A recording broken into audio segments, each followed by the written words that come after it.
La pieuvre et ses tentacules meurtrières n'est pas aussi invincible que ce qu'elle laisse paraître. Hercule ne trancha-t-il pas les 7 têtes de l'hydre de Lerne? La mythologie peut rejoindre la réalité. Une force collective commence à se mettre en place pour éradiquer ce monstre. Mais pour combattre son ennemi, encore faut-il bien le connaître.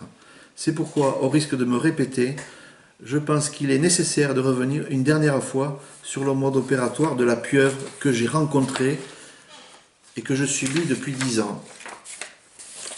La pieuvre est un entrecroisement de réseaux de francs-maçons corrompus, j'ai pas peur de le dire, et affairistes, qui tissent une toile d'araignée pour mieux attraper leur proie.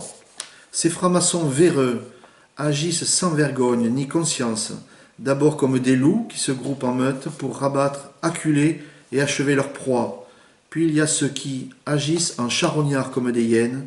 Ils se contentent de récolter le fruit juteux de la chasse de leurs frères serviles.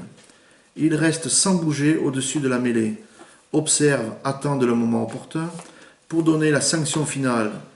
Ils ne s'inquiètent pas du tout de savoir si le combat est juste. Ils engrangent, revêtus de leurs robes noires. Oui, leurs robes noires sont bien des magistrats. Juchés ostentoirement sur leur trône doré, ils contemplent le trophée déposé à leurs pieds. Ils s'enrichissent donc sur les victimes. Et j'en ai l'exemple à Béziers. À la lumière du jour, ce sont de bons notables, de bons pères de famille. Mais dans la pénombre de leur temple pendant leur agape, ils n'échappent pas à des propos hautement philosophiques. Loin de là. Quand de simples profanes les dérangent, entravent leurs projets ou démasquent leur turpitude, ils élaborent sans plus attendre des plans de représailles allant jusqu'à utiliser des méthodes mafieuses. C'est ce que je subis depuis au moins 2011. Cela s'appelle tout simplement, d'après moi, n'ayons pas peur des mots, une association de malfaiteurs qui agit en bande organisée. Cette association de malfaiteurs, pour mon cas, s'est formée dès 2007 autour de Brigitte Deville, alors vice-présidente du TGI de Béziers, afin de la protéger d'un abus de pouvoir pour avoir tenté de faire cesser une saisie contrefaçon dont j'étais la principale victime.